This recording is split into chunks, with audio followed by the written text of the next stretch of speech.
नमस्कार, मुद्दा में आपका स्वागत है। मैं हूं आपके साथ विनय चौधरी। देश में बढ़ते कोरोना ने एक बार फिर से चिंता बढ़ा दी है, जिसको लेकर केंद्र सरकार ने सभी राज्यों के साथ हाई लेवल मीटिंग की। हरियाणा में भी कोरोना के मामले जो हैं हर रोज बढ़ते नजर आ रहे हैं। आज इसी मुद्दे पर चर्चा होगी कि आखिर कोरोना से निपटने की तैयारी कैसी है, कोविड से बचाव के लिए क्या क्या प्लान सरकार की तरफ से बनाए गए हैं। लेकिन उससे पहले ये रिपोर्ट देख लेते हैं।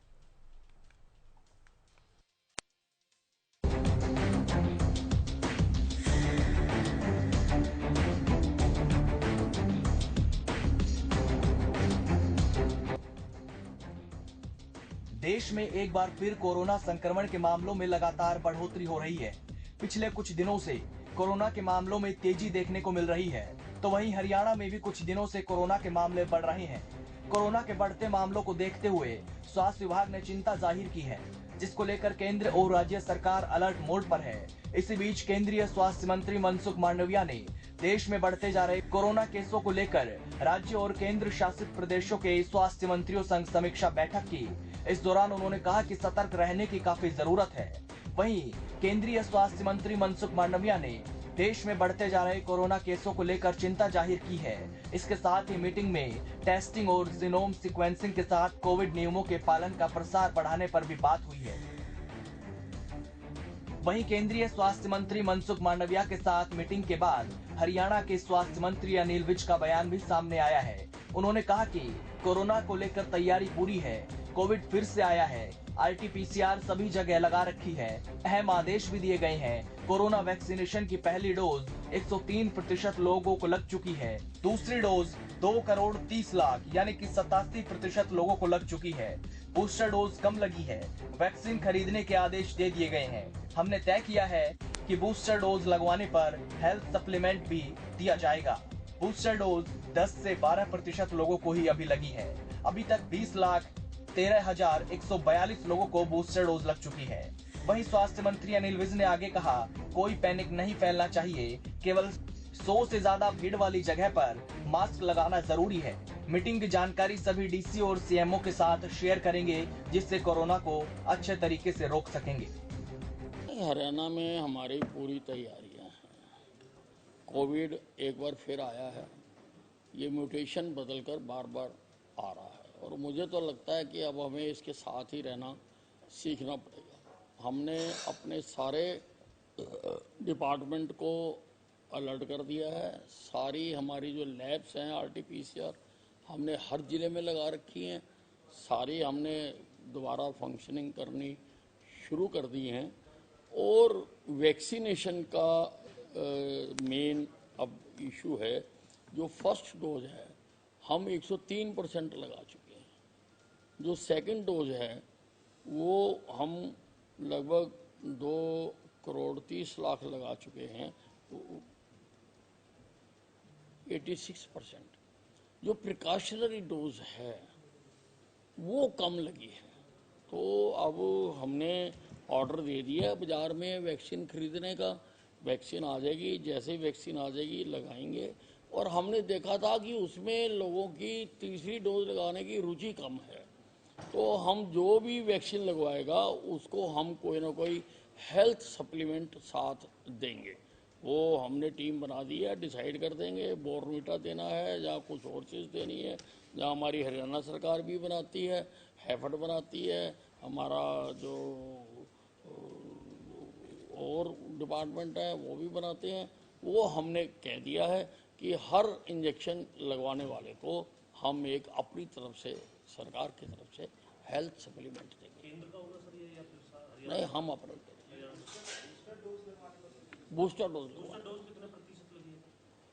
वो 10-12% है, वो लगी है अभी तक 20,13,142। नहीं, वो मैंने पहले दे दी। मैं किसी प्रकार का प्रतिबंध नहीं लगा रहा हूँ, मैं लोगों में कोई पैनिक क्रिएट करना नहीं चाहता हूँ।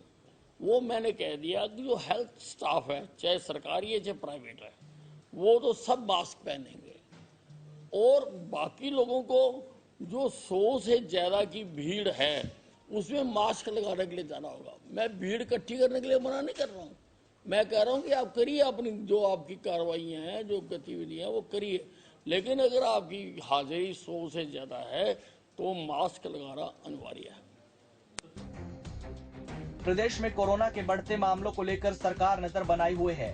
अभी कुछ दिन पहले ही स्वास्थ्य मंत्री अनिल विज ने भी कोरोना को लेकर प्रदेश के स्वास्थ्य अधिकारियों के साथ समीक्षा बैठक की थी, जिसमें कुछ हिदायतें भी जारी की गई थी। प्रदेश के मुख्यमंत्री मनोहर लाल और स्वास्थ्य मंत्री अनिल विज की तरफ से अधिकारियों को अलर्ट मोड पर रहने के निर्देश दिए गए। इसके साथ ही तैयारियों को लेकर 10 और 11 अप्रैल को अस्पतालों में मॉक ड्रिल करने के भी निर्देश दिए गए हैं। हरियाणा में बढ़ते कोरोना संक्रमण को देखते हुए सरकार की तरफ से गाइडलाइन जारी की गई है। 100 से ज्यादा भीड़ वाले स्थान पर प्रदेश में मास्क जरूरी कर दिया गया है। इसके बावजूद भी कोविड नियमों में ढिलाई बरती जा रही है। राजनीतिक और सामाजिक कार्यक्रमों में लोगों की भारी भीड़ देखने को मिल रही है और मास्क का भी उपयोग नहीं किया जा रहा। क्या प्रशासन कोरोना गाइडलाइन के नियमों का पालन सही तरीके से नहीं करवा पा रहा या फिर लोगों की ओर से ढिलाई बरती जा रही है? Bureau report, Haryana news.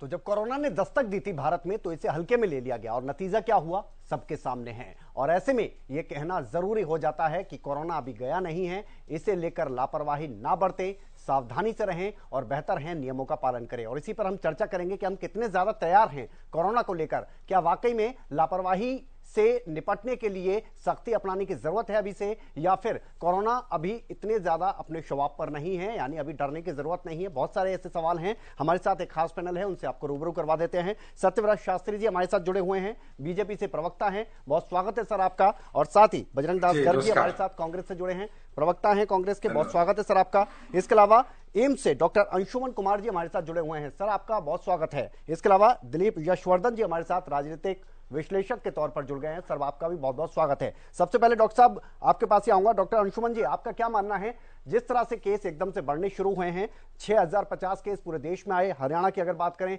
यहां पर भी इजाफा हो रहा है। अभी अभी थोड़ी देर पहले की अगर बात की जाए, हेल्थ बुलेटिन जारी किया गया है, 400 से ज्यादा केस सामने आए हैं, यानी कल की तुलना में लगभग 100 केस ज्यादा हैं।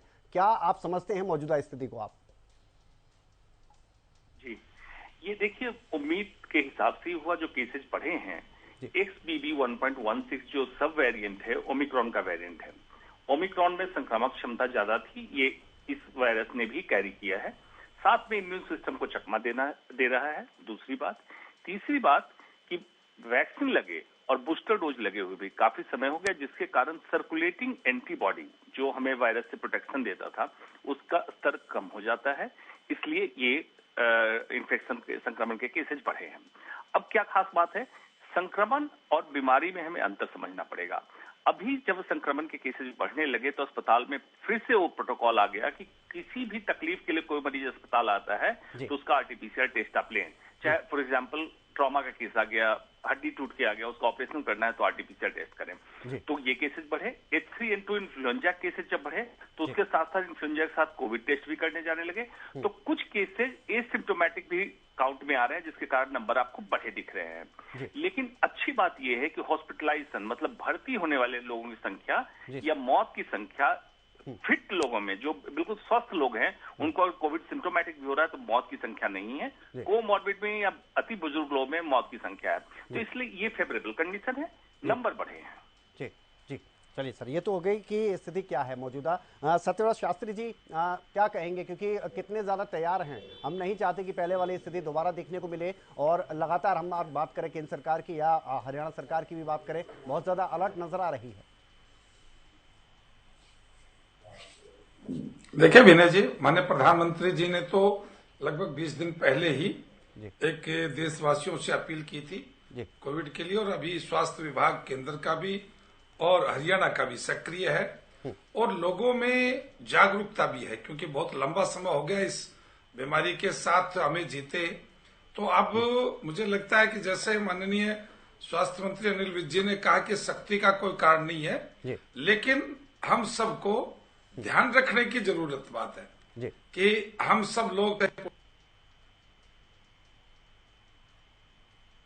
हमने 2 बार झेला, 3 बार झेला है जी, और उसके लिए उसके परिणामों को हम सब जानते हैं। तो बचाव में ही बचाव पहला है और पहले बचाव के लिए जो प्रोकेशन के लिए जो डोज की बात है, जी। स्वास्थ्य मंत्री जी ने कहा कि उसको प्रोत्साहित करने के लिए हम कुछ अलग से सप्लीमेंट भी दे रहे हैं। जी जी तो ये सरकार की एक बहुत बड़ी पहल है।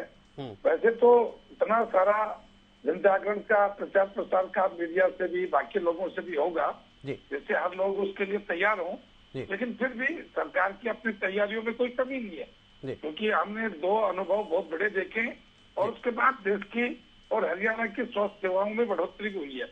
लेकिन बीमारी अपनी जगह है और उसकी रोकथाम और उसको हम बचाव करना ये अपनी पहली जिम्मेदारी है। तो हम सब जिम्मेदार नागरिक हैं और मैं आपके चैनल के माध्यम से भी अपील करूंगा कि सभी लोगों को कि अब तो इसके साथ जीने की आदत पड़नी चाहिए और जो हमारे पास मास्क की एक व्यवस्था है, उसका बूस्टर डोज की व्यवस्था है, प्रोकेशन डोज की व्यवस्था है, तो सबका हम पालन करें और देश को स्वस्थ रखने में परिवार के लिए हम बहुत जरूरी है, हमारे लिए हर इकाई।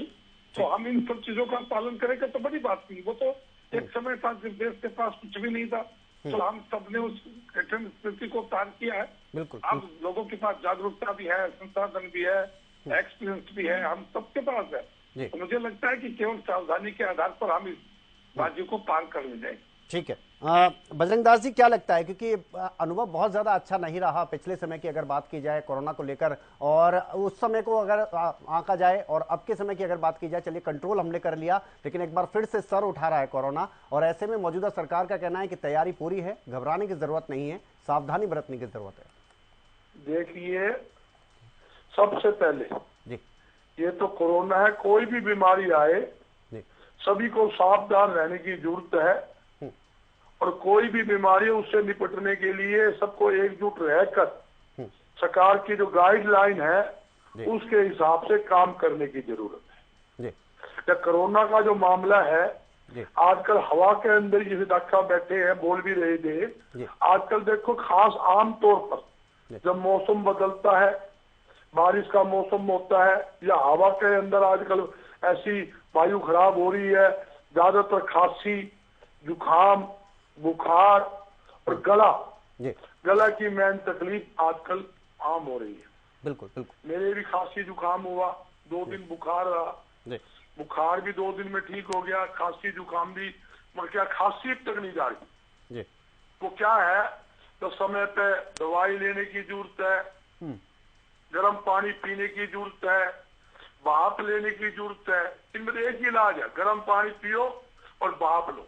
ठीक है। और मैं दावे के साथ कहता हूँ, डॉक्टर साहब बेटे, गर्म पानी पीने वाले और भाप लेने वाले के नजदीक कोरोना आता ही नहीं, और बचाव में ही बचाव है। जहां तक कि आपने देखा 2020-2021 में जो कोरोना की लपेट आई, हमने खूब देखा और हमने उस टाइम कैंप भी बहुत लगाए, लगातार हिसार के अंदर और अग्रवाल धाम के अंदर 280 कमरों के अंदर हमने पूरा वहां बंद करके मेडिकल का हमने एक सेंटर बनाया। वहां मेडिकल की सरकार की तरफ से जब अग्रवाल मेडिकल कॉलेज की टीमें लगाई, डॉक्टर लगाई, वहीं पेशेंट को ठहराया, वहीं खाना नाश्ता हमने समाज की तरफ से पूरी व्यवस्था की।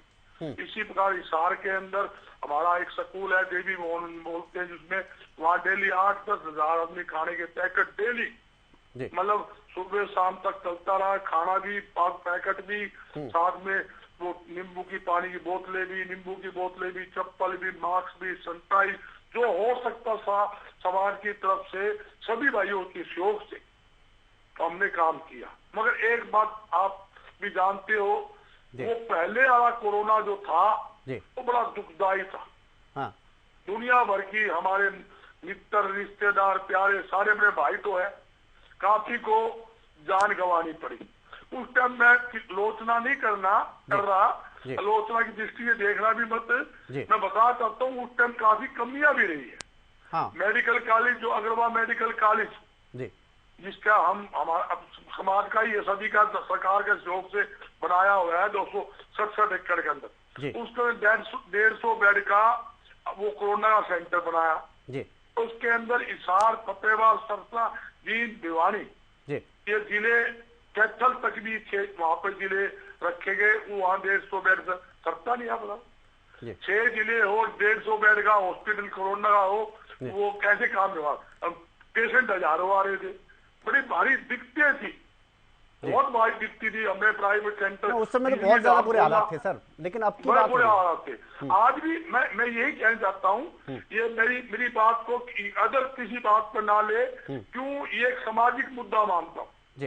सरकार इसमें काम कर रही है, मैं इसका आलोचना नहीं करता, मगर आज आप देखोगे सरकारी हॉस्पिटल में कोरोना से निपटने के लिए और ज्यादा सुविधा की जरूरत है। मूलभूत सुविधा की कमी है, डॉक्टर की कमी है, स्टाफ की कमी है, यहाँ तक कि मल्टीनेटर हॉस्पिटलों में है नहीं। जहाँ है, मैं हिसार की बात करता हूँ, आप तसल्ली कर लेना, मल्टीनेटर है, मतलब कमरे में बंद है, बक्से में बंद है, एक भी मल्टीनेटर काम नहीं कर रहा। ना उनके चलाने वाले कोई उसके जो इंजीनियर होते हैं वो है। और दूसरी बात, जितने भी सरकारी हॉस्पिटल है, आप मेडिकल छोड़ दिए, पीजीआई छोड़ दिए, उसके अलावा सरकारी हॉस्पिटल में आईसीयू नहीं है, आईसीयू नहीं है। जब इमरजेंसी नहीं होगा, आईसीयू नहीं होगा, इमरजेंसी इलाज कैसे होगा? वो तो सरकारी डॉक्टर तो प्राइवेट में रेफर कर देगा, प्राइवेट में हिम्मत नहीं पैसे खर्च लेगी। आप जानते हो, एक दिन के लाख लाख रुपए बिल बिठा देते हैं प्राइवेट हॉस्पिटल के अंदर। गरीब आदमी कैसे इलाज कराए? आप इसको पैसे वाला तो करा लेगा, हम कैसे भी करवा लेगा, गरीब आदमी कहाँ जाए? ये बड़ी भारी दिक्कत है।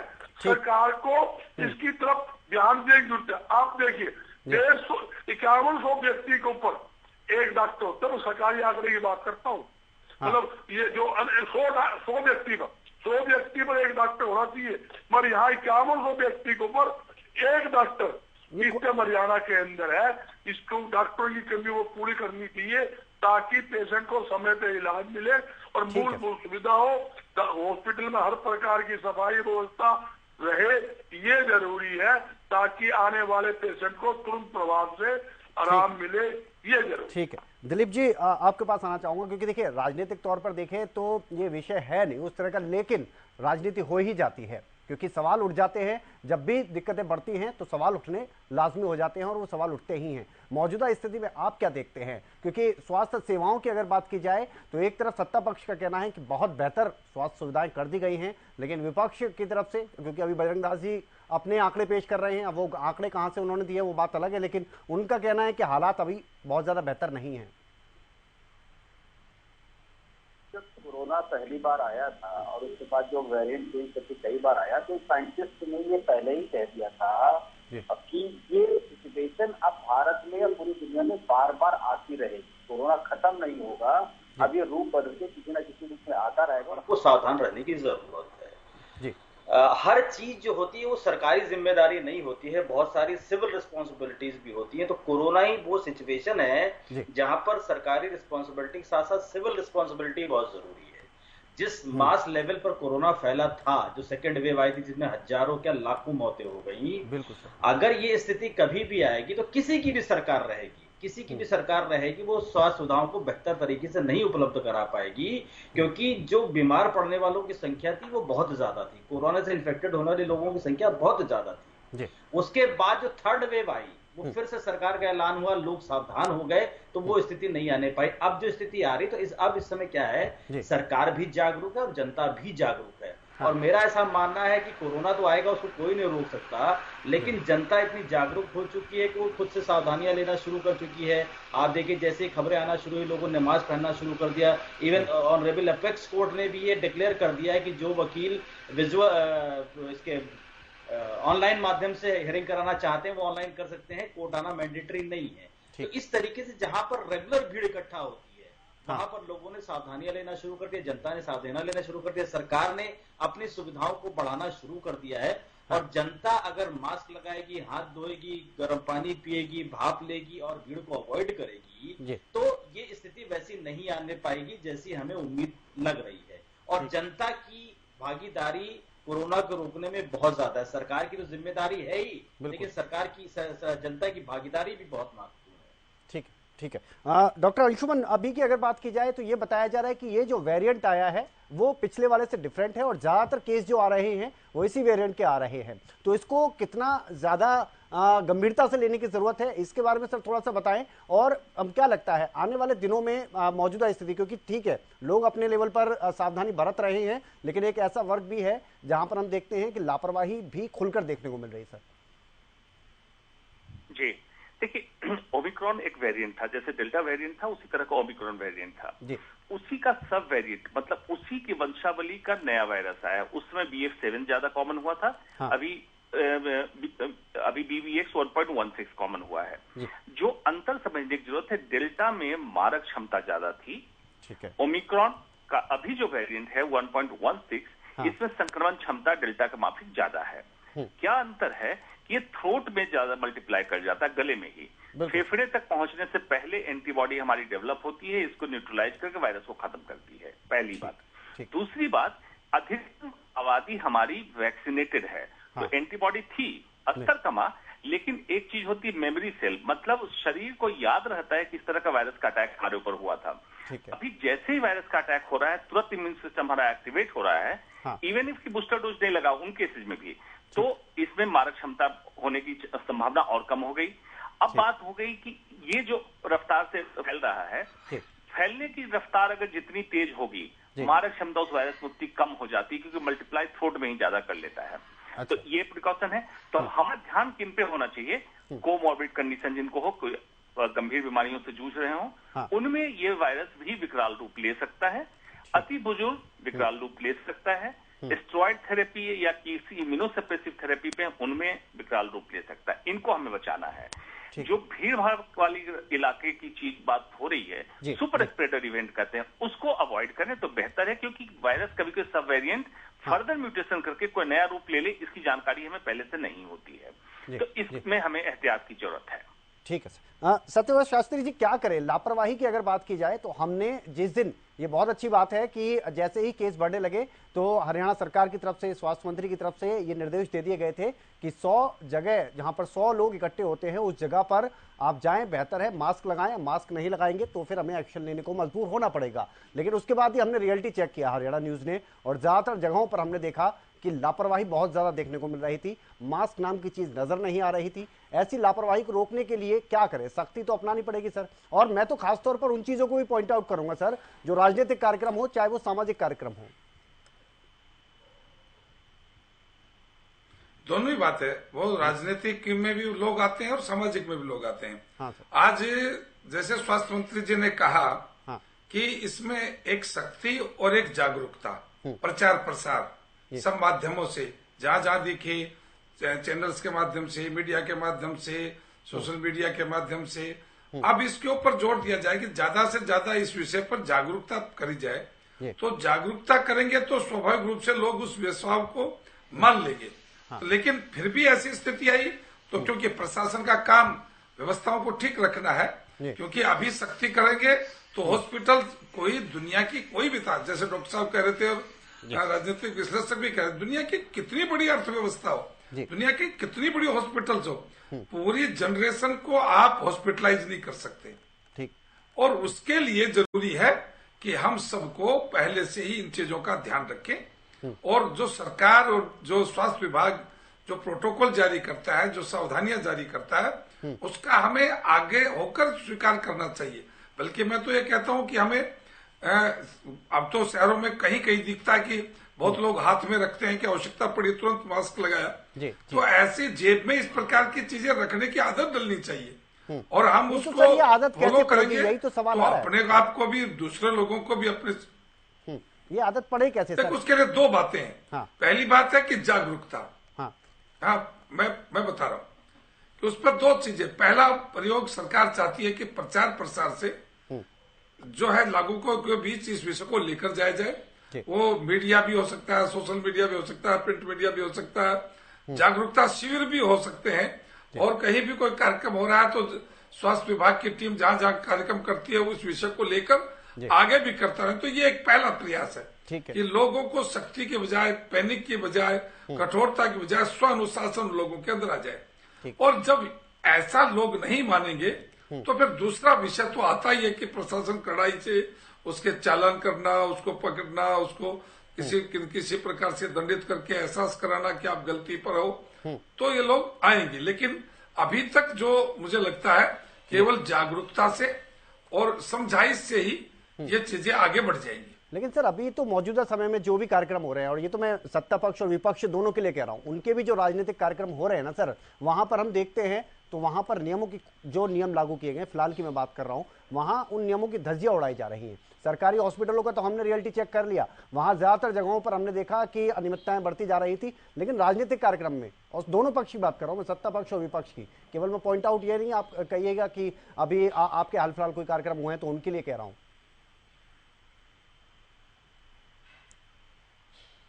देखिए, ये आप जो कह रहे हो निश्चित रूप से जब फोटोग्राफ से मीडिया पर, सोशल मीडिया पर आते तो दिखाई ही देता है कि कितने लोग थे और किस प्रकार का व्यवहार था।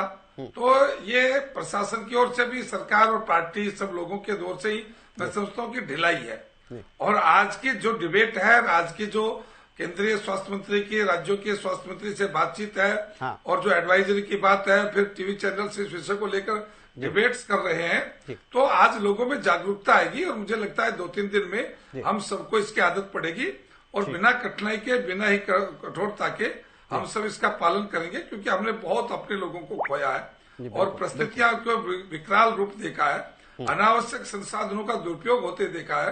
तो वो सब चीजें अनुभव में आ गई और अब मुझे नहीं लगता कि बहुत ज्यादा कठोरता की इन चीजों की आएगी। आज के बाद में निश्चित रूप से इसमें जागरूकता और सावधानी दोनों चीजें आगे दास गढ़ जी, अभी कुछ ही समय पहले की बात है जब राहुल गांधी जी यात्रा निकाल रहे थे अपनी, और उस समय खुद केंद्रीय स्वास्थ्य मंत्रालय की तरफ से कहा गया था कि फिलहाल कोरोना का समय जो है वो थोड़ा सा बढ़ता हुआ नजर आ रहा है, कोरोना के केस एकदम बढ़ रहे हैं। तब आपने बड़े सवाल उठाए थे कि ये राजनीतिक तौर पर साजिश की जा रही है, कुछ किया जा रहा है। लेकिन फिलहाल के समय में वाकई में केस बहुत ज्यादा बढ़ रहे हैं, बढ़ उस भी समय रहे थे। लेकिन अब के समय में ना तो हम आप लोगों की तरफ से, विपक्ष की तरफ से देखते हैं कि किसी तरह की सख्ती अपनाई जा रही हो या उससे लेकर कोई जागरूकता अपनाई जा रही हो, ना हम सत्ता पक्ष की तरफ से देख रहे हैं। सर नहीं, ये बिल्कुल अच्छा सवाल आपने किया। हमारे भी जनसभाएं हो रही है पूरे देश के अंदर। आज से आप जोड़ो कार्यक्रम हो रहे हैं। आज भी पानीपत में हमारा कार्यक्रम था और अनेकों जगह में लगातार कार्यक्रम चल भी रहे हैं।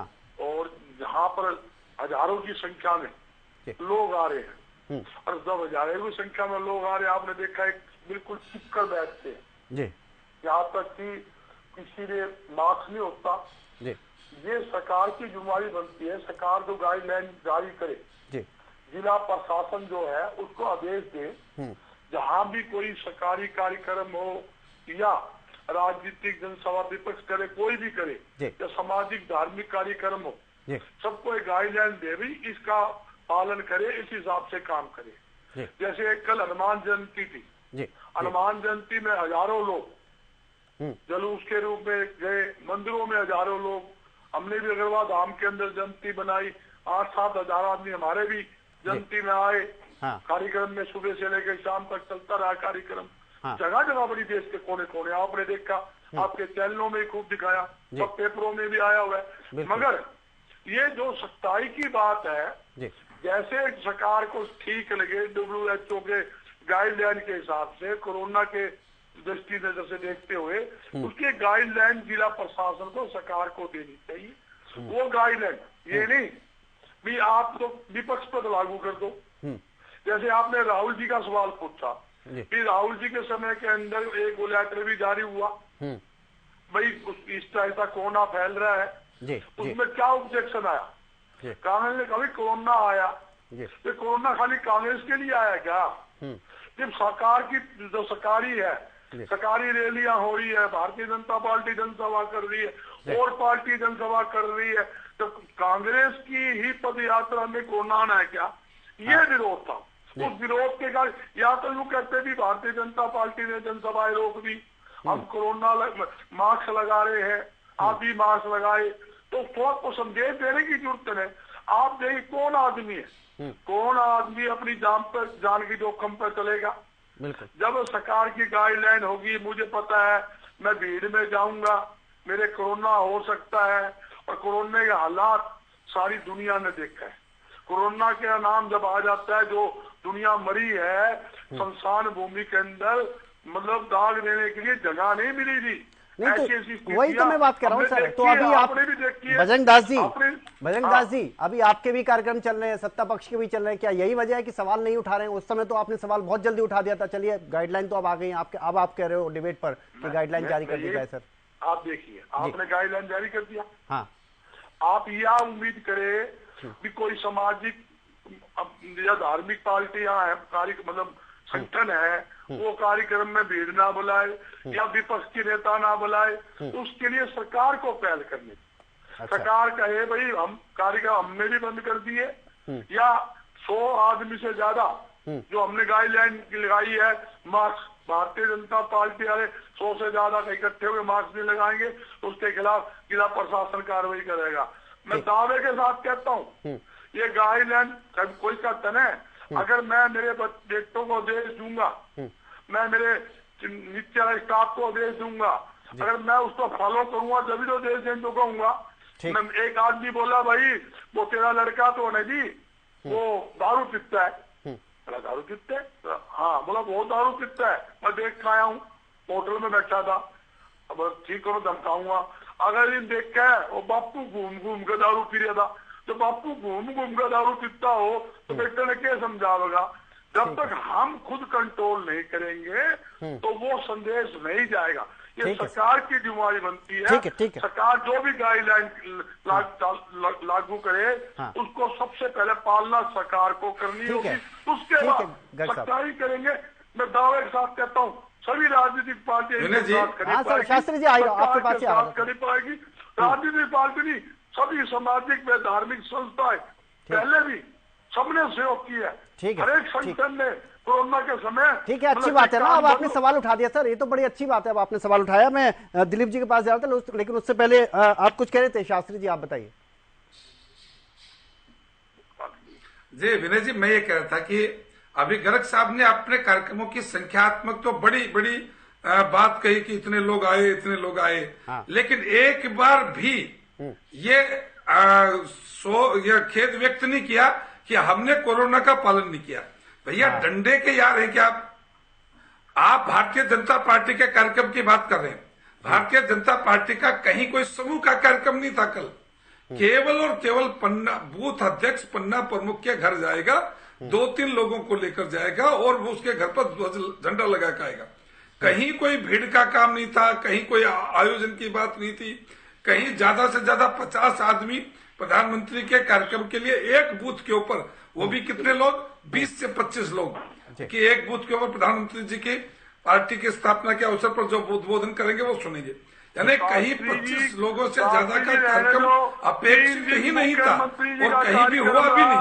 लेकिन जब आप हजारों गर्ग साहब सुनिए, गर्ग साहब कार्यक्रम रखा, बिहारी में जाकर चेक कर लो कितने आदमी थे, आप चेक करो। और जहाँ कहते हो भारतीय जनता पार्टी ने जो मीटिंग रखी उसमें देखो कितने आदमी थे। आप सुनो तो सही। गर्ग साहब सुनो तो सही, धैर्य तो रखो। ठीक है गर्ग साहब जवाब दे देते हैं। अरे गर्ग साहब आप धैर्य तो रखो, सुनो। अच्छी बात है ना। गर्ग साहब आप ये सुनिए। अरे सुनो, नहीं तो आपने एग्री नहीं किया ना।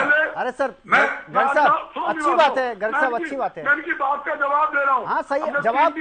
सर आपने सवाल उठाया, अच्छी बात है, जवाब तो लेने दे। मेरा जवाब तो पूरा होने दो। खेड़ा में सर आपके सवाल का जवाब शास्त्री जी। हमारे 15 आदमी थे। ठीक है, मैं ये भी आज मानता हूँ। ठीक है, पानीपत जिले के अंदर इस्लामा में हमारी आज जब मीटिंग की वहाँ 7,000 आदमी था तो खुद एग्री कर रहा। बस तो जवाब ले लेते हैं शास्त्री जी, जवाब ले लेते हैं। अरे अच्छी बात है।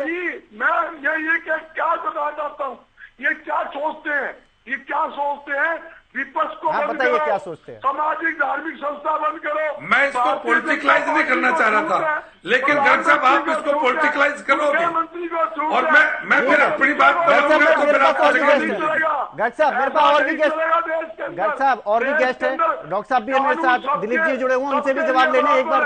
ठीक है सर, गर्ग साहब मैं रिक्वेस्ट कर रहा हूँ, देखिए मैं रिक्वेस्ट कर रहा हूँ, प्लीज सर प्लीज सर। इन्होंने एक बात कही ठीक है सर, तो आपने बता, अच्छी बात है, आपने सवाल उठा दिया, आपने सवाल उठाया, अब जवाब ले लेते हैं।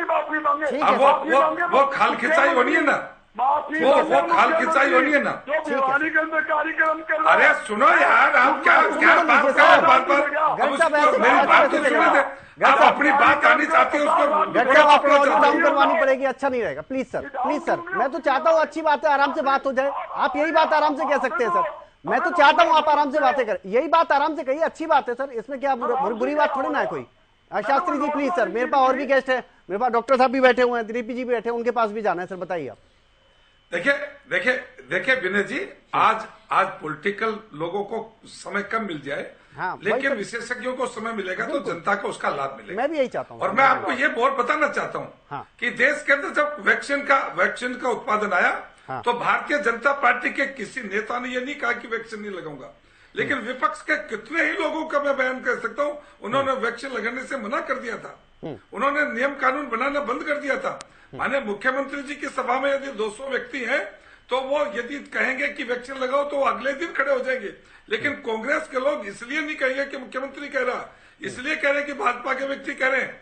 अंतर इतना बात बनता है कि आप 500 को 1000 बताओ, 5000 बताओ, 20,000 बताओ, हमें कोई मतलब नहीं, आप अच्छी बात करिए कार्यक्रम, लेकिन आपने एक बार भी खेद व्यक्त किया क्या कि 10,000 लोगों की भीड़ को हमने बुलाया और वैक्सीन के लिए आपके ऊपर भी उठा, हमने कोई अपील नहीं की, हमने कोई। शास्त्री जी, गर्ग साहब, ये सवाल तो आप पर। अरे सर, मैं ये कह रहा हूँ,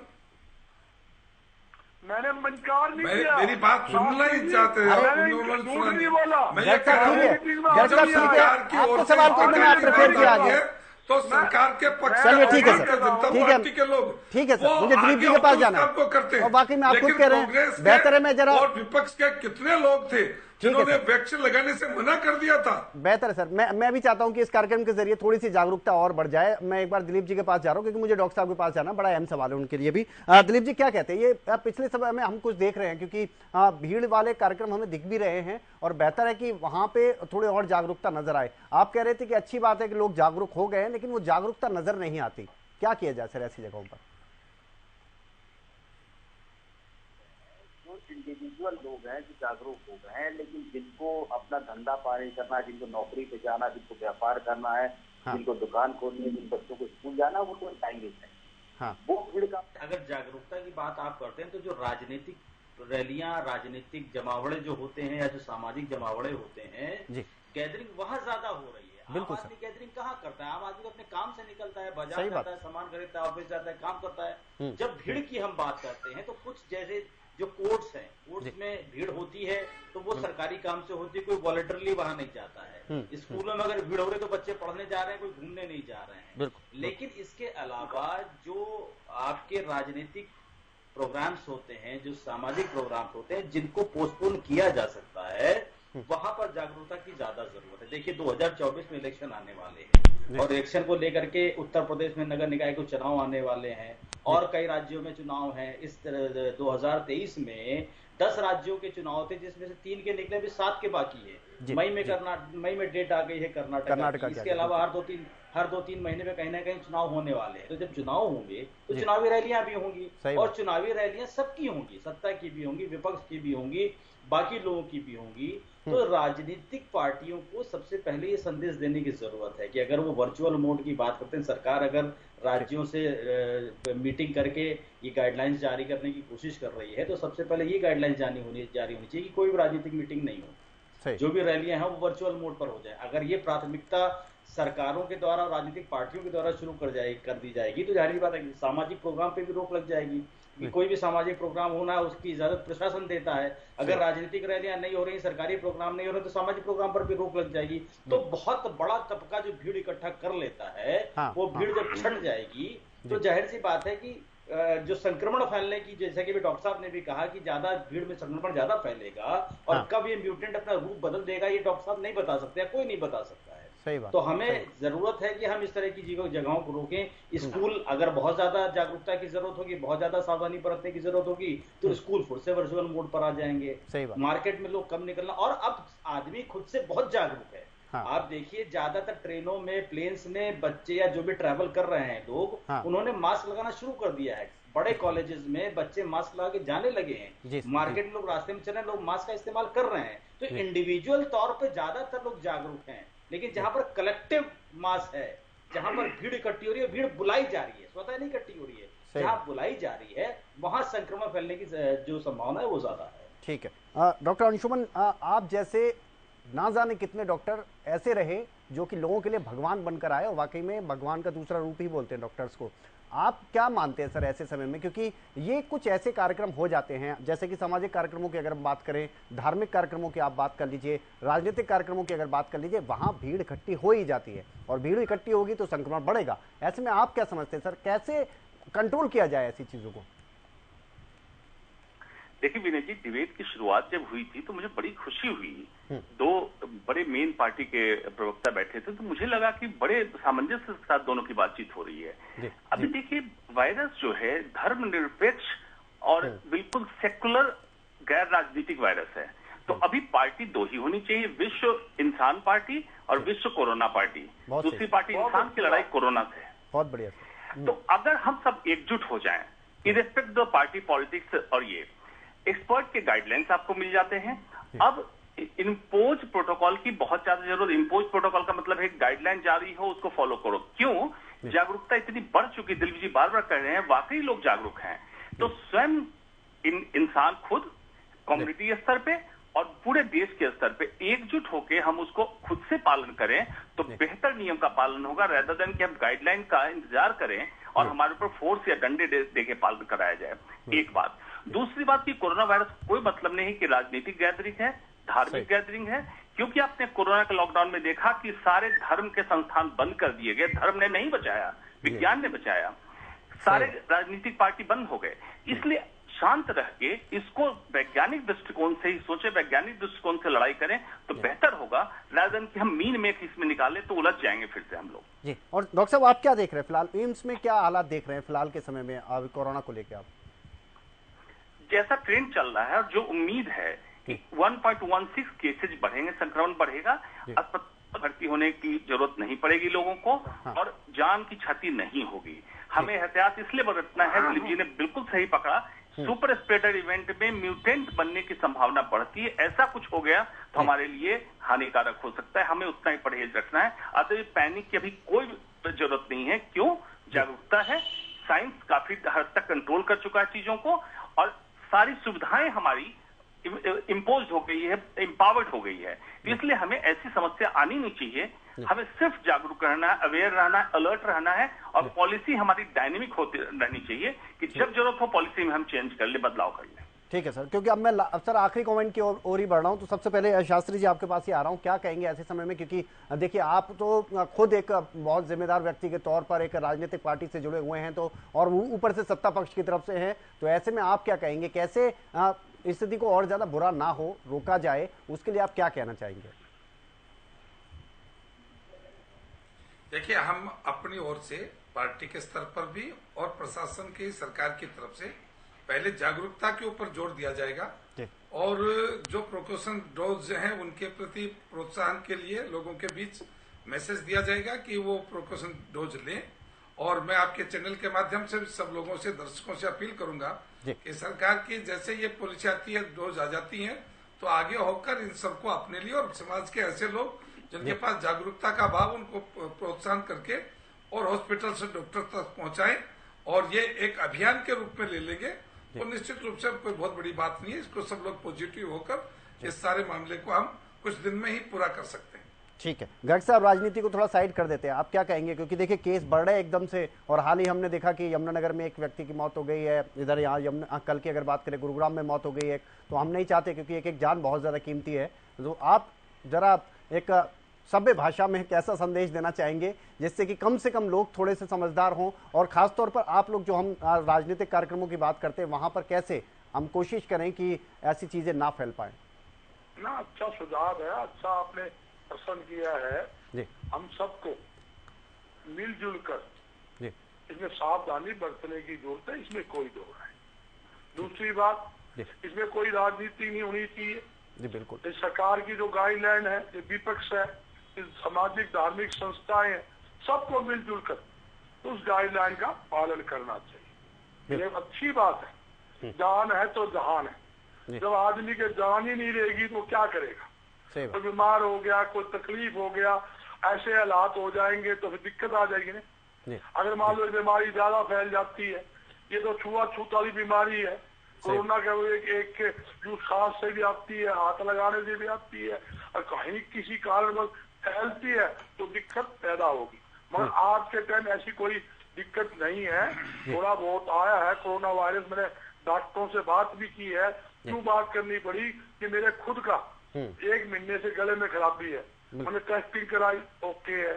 उन्हें मैं पूछा क्या बात है, तो उन्होंने ये बताया बोला आजकल बीमारी चल रही है, खांसी जो है जल्दी से खांसी नहीं जा रही, बुखार ही उतर रहा है, जुकाम भी ठीक हो रहा है, खांसी जल्दी से नहीं जा रही, गर्म पानी पियो, भाप लो, एक एलर्जी की गोली उन्होंने दी है, रात को सोचते टाइम वह गोली लो, वो ऐसा आपको ठीक करेगी। और मैं बताना चाहता हूँ, आपने राजनीति की बात की, बड़ी अच्छी बात की। मैं आपको याद दिलाना चाहता हूँ, जब पहले कोरोना आया 5 करोड़ रुपए कांग्रेस पार्टी ने केंद्र सरकार को कोरोना सहायता राहत कोष में दिए। जगह जगह हमने कैंप लगाने सबकी व्यवस्था की। हरियाणा की तरफ से, हरियाणा कांग्रेस की तरफ से 51 लाख रुपए हमने हरियाणा सरकार को दिए। हमने हरियाणा के अंदर हर प्रकार की सहायता, सरकार की भी, पेशेंट की भी, जो प्रवासी मजदूर जो हरियाणा से पलायन कर दे उनकी भी मदद करिए। और अच्छी बात है, ये एक्चुअली सब एक हम, ये बात नहीं है सरकारें आनी जानी है, हमारे भाई तो है। जब मैं बीमार हूँ, मेरा भाई है, रिश्तेदार है, या मेरे यार दोस्त है, या किसी और का रिश्तेदार है तो सब हम इंसानियत के नाते एक हैं। पहले तो हम सामाजिक धार्मिक बात करते हैं, जब जरूरत पड़े तो हम अलग हो जाएं, ये बिल्कुल गलत। मैं तो दावे के साथ कहता हूँ और मैं वायदा करता हूँ आपके चैनल पर बैठकर, कांग्रेस पार्टी सरकार के साथ रहेगी। कोई भी कैसी भी समस्या हो, कैसी भी बीमारी हो, कोरोना के लिए खास तौर पर कहता हूँ, सरकार जो भी कांग्रेस पार्टी से सहायता की उम्मीद करेगी या हमें कहेगी, हम उस बात को उसका साथ देंगे, खुले तौर पर सरकार का साथ देंगे, इसमें कोई दिक्कत नहीं। चलिए दिलीप जी क्या कहेंगे, क्योंकि देखिए जो बड़ी अच्छी बात कही थी आपने अभी थोड़ी देर पहले ही कि भैया इलेक्शन ईयर है और अगला भी इलेक्शन ईयर है, और ऐसे में राजनीतिक कार्यक्रम तो होंगे, धार्मिक कार्यक्रम हम देखते ही रहते हैं कि होते ही रहते हैं, तो फिर ऐसे में कैसे कोशिश की जाए कि इस कोरोना नाम की बीमारी को बढ़ने से रोका जाए? देखिए, इसको रोकने की तो एक ही रास्ता है कि भीड़ ना होने पाए और ये कम्युनिटी डेवलपमेंट जो होता है वो ना होने पाए। तो उसको तो एक ही तरीका है कि आप जितना ज्यादा भीड़ हो सकता है अवॉइड करें, क्योंकि अब देखिए हम लॉकडाउन नहीं कर सकते हैं, क्योंकि कोरोना के बाद से देश की इकोनॉमी वैसे ही बहुत खराब है, बहुत सारे लोगों की जॉब चलेगी। अभी तक बहुत सारे लोग कोरोना के मार से उभर नहीं पाए, तब डूबा था वो अभी तक रिवाइव नहीं हो पाया है। हाँ। और बहुत सारी स्थितियां ऐसी हैं जो अभी तक कंट्रोल में नहीं आ पाई। कोरोना इफेक्ट आज तक आपको देखने को मिल रहा है, तो वो स्थिति देश का कोई व्यक्ति नहीं चाहेगा कि दोबारा से वो लॉकडाउन की स्थिति आए या दोबारा से कहीं से दुकानें व्यापार बंद करना पड़े। तो बेहतर ये है कि जो सावधानियां हम ले सकते हैं, और उन सबसे कहीं ज्यादा ये जरूरी है कि आप अपनी इम्यूनिटी को बूस्टअप करिए, एक्सरसाइज करिए, खान पान में सावधानी बरतिए, अच्छा खाइए, एक्सरसाइज करिए और अपने आप को मजबूत करिए। देखिए, वायरस तो आता रहेगा, उसको रोक पाना आपके बस में नहीं है, लेकिन आप अपने को मजबूत कर पाए ये आपके बस में है। प्राणायाम करिए, शरीर को मजबूत बनाइए, अपनी इम्यूनिटी को डेवलप करिए। इम्यूनिटी डेवलप करने वाली जो आयुर्वेदिक दवाइयां आती हैं वो खा सकते हैं, बहुत सारे तरीके हैं, हम सब बेहतर जानते हैं। इससे मैं ये मेरी फील्ड नहीं है, मैं तो जनरलाइज स्टेटमेंट दे रहा हूँ कि अगर आपकी इम्यूनिटी अच्छी रहेगी तो थोड़ा बहुत हल्का बहुत कोरोना आपको असर नहीं कर पाएगा। यही रास्ते हैं जिनसे आप अपने आप को बचा सकते हैं, और यहाँ पर अपने आप को ही बचाने की जरूरत है। अगर आपने अपने आप को बचा लिया तो अपने घर को बचा लिया, घर बचा लिया तो मोहल्ला बचा लिया, शहर बचा लिया, प्रदेश बचा लिया और देश बचा लिया। ठीक, डॉक्टर साहब आप क्या कहेंगे, अभी फिलहाल के समय में क्या एहतियात बरते हैं लोग? जी, 3 सूत्र में बता देता हूं। पहला सूत्र जिसमें एकजुटता, पारदर्शिता और वैज्ञानिक सोच के साथ किसी भी डिसीजन को लें, आगे साथ चलें, पूरे देश की बात हो गई। दूसरा, वैक्सीनेशन जहां रिक्वायर्ड है, जो प्रोटोकॉल है उसके हिसाब से बूस्टर डोज लगाएं, और रेस्पिरेटरी एटिकेट, दूसरा सूत्र। और तीसरा सूत्र, ओवर द काउंटर मेडिसिन लेके न खाएं, इसका नुकसान पिछले वेव में हमने देखा है। दूसरा, बाबाओं के कहे पे उपचार कार्य फॉर्म में न ले जिसमें लीवर और किडनी भी खराब हुए थे। तो पूरी तरह से जो दिलीप साहब ने कहा, बैक टू बेसिक्स, जो नेचुरल लाइफस्टाइल, प्राकृतिक लाइफस्टाइल आपने कर लिया तो उसको कर लें, वायरस से आपको कोई खतरा नहीं होगा, निश्चिंत रहें। चलिए, बहुत शुक्रिया आप सभी मेहमानों का, बहुत बहुत शुक्रिया, क्योंकि आप लोगों ने एक हेल्दी डिस्कशन किया इस पर, क्योंकि केस बहुत ज्यादा बढ़ते नजर आ रहे हैं एक बार फिर से, और ऐसे में जरूरी है कि आप एहतियात बरतें। और जो 3 सूत्र बताए हैं, खुद डॉक्टर अंशुमन हमारे साथ जुड़े, उन्होंने बताए हैं, बेहतर है उनको फॉलो करेंगे तो ये कोरोना नाम की बीमारी हमेशा के लिए चली जाएगी। फिलहाल मुद्दा में इतना ही, लेकिन एक बड़ी खबर